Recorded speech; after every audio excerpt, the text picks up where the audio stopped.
home group series has been on the topic of spiritual gifts. I hope it's helped you identify, describe, and determine what God has gifted you in and what He's gifted you for. As we close out our sermon series and this study series, I think it'd be important for us to consider what Jesus instructed His disciples to go and do when He sent them to the towns and cities where they were to spread the message of the kingdom.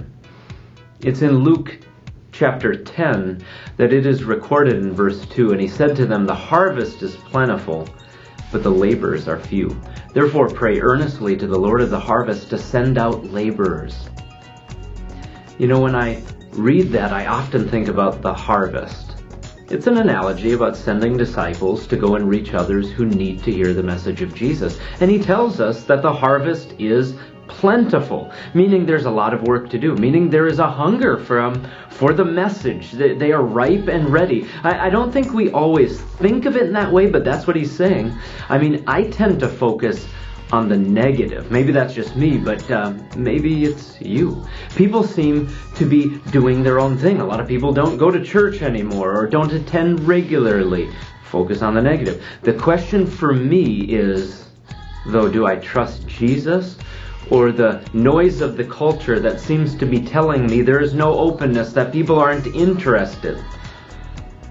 Notice Jesus instructed us to pray not for the harvest. He tells us to pray earnestly to the Lord of the harvest for laborers. The focus is on those who go, not who we will reach. That tells me something. Number one, the work is about the workers. Being a part of the work of the kingdom is a part of my growth and relationship with Jesus. Secondly, it also tells me that the outcome of the harvest is not contingent on what I want or think, or what I think it should look like. No, He is Lord of the harvest, and He calls us to be obedient to His leading.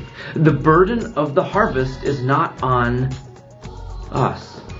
He's got it under control. Do we trust Him is the question. Will we trust Him with the outcome?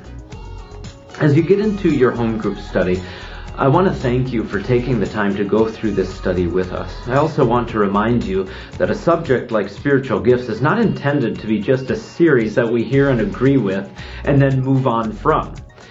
Instead, this is a beginning where now we live out what we have discovered, what we have grown in, and what we now know. As an icebreaker, to get the discussion going, I'd love if you would share with each other what you've personally been learning about discovering in this series on spiritual gifts. Why don't you start with that topic and then read the text and get into the study questions together. Enjoy.